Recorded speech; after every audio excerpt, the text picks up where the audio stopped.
5, 4, 3, 2, 1। हमारे देश में लिखित संविधान की व्याख्या केंद्र और राज्यों के बीच समन्वय तथा मौलिक अधिकारों की रक्षा के निमित्त एक स्वतंत्र न्यायपालिका का गठन किया गया है। जाहिर है, उस दृष्टि से न्यायपालिका की भूमिका भारत में न्याय करने से लेकर मूल अधिकारों की रक्षा और सरकार के विभिन्न अंगों को अपने निर्धारित कार्य क्षेत्र में रहने के लिए निर्देशित करने तक विस्तृत है।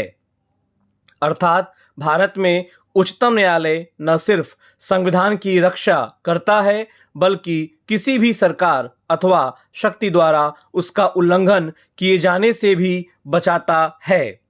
भारतीय संविधान का एक महत्वपूर्ण लक्षण यह है कि उसने विधायिका, कार्यपालिका और न्यायपालिका के बीच शक्तियों के विभाजन की व्यवस्था दी है।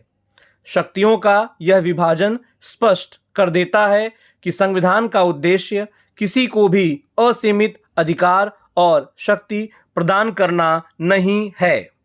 चूंकि शक्तियों की सीमाबद्धता का निर्धारण ये संस्थाएं स्वयं नहीं कर सकती, इसलिए शासन की प्रक्रिया में इन शक्तियों के टकराव के फलस्वरूप उठने वाले विवादों के हल के लिए एक निष्पक्ष संस्था की भूमिका महत्वपूर्ण है।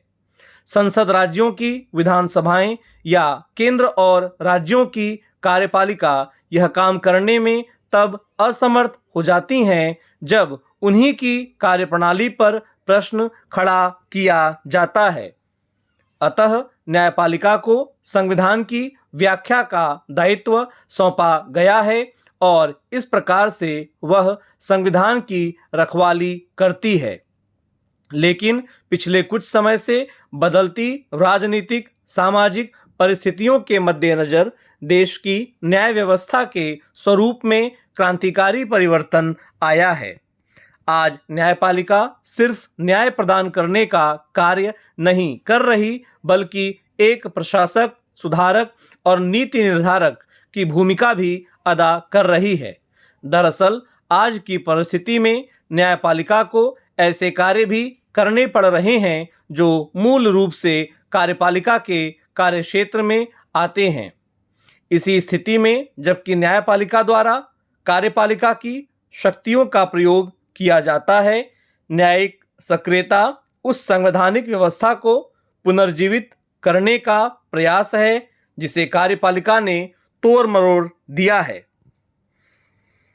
यहाँ प्रश्न उठता है, ऐसी कौन सी परिस्थिति खड़ी होती है जिसमें अदालत को इतनी सक्रियता दिखानी पड़ जाती है। अक्सर अदालतों को यह कदम आमजन की सुरक्षा के लिए ही उठाना पड़ता है। कार्यपालिका की बढ़ती हुई उदासीनता, स्वेच्छाचारिता, अनुशासनहीनता और निष्क्रियता न ही न्यायिक सक्रियता को जन्म दिया है।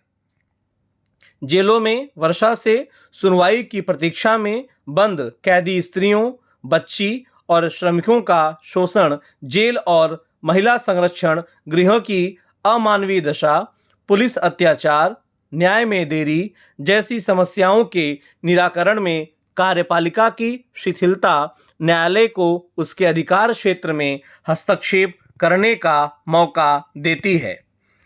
न्यायिक सक्रियता को संवैधानिक आधार प्रदान करने वाले उच्चतम न्यायालय के पूर्व मुख्य न्यायाधीश पीएन भगवती के अनुसार सरकार के प्रत्येक अंग को अपनी शक्तियों की सीमाओं में रहकर कार्य करना चाहिए तथा कानून अथवा संविधान द्वारा उन पर आरोपित दायित्वों को पूरा करना चाहिए। लेकिन आरंभ में समस्या यह थी कि न्यायालय किस तरह कार्यपालिका के क्षेत्र में प्रवेश करके समाज में हो रहे अन्याय तथा शोषण को रोक सकती है और उन दशाओं की उत्पन्न कर सकती है जो व्यक्ति और समाज के विकास के लिए आवश्यक है।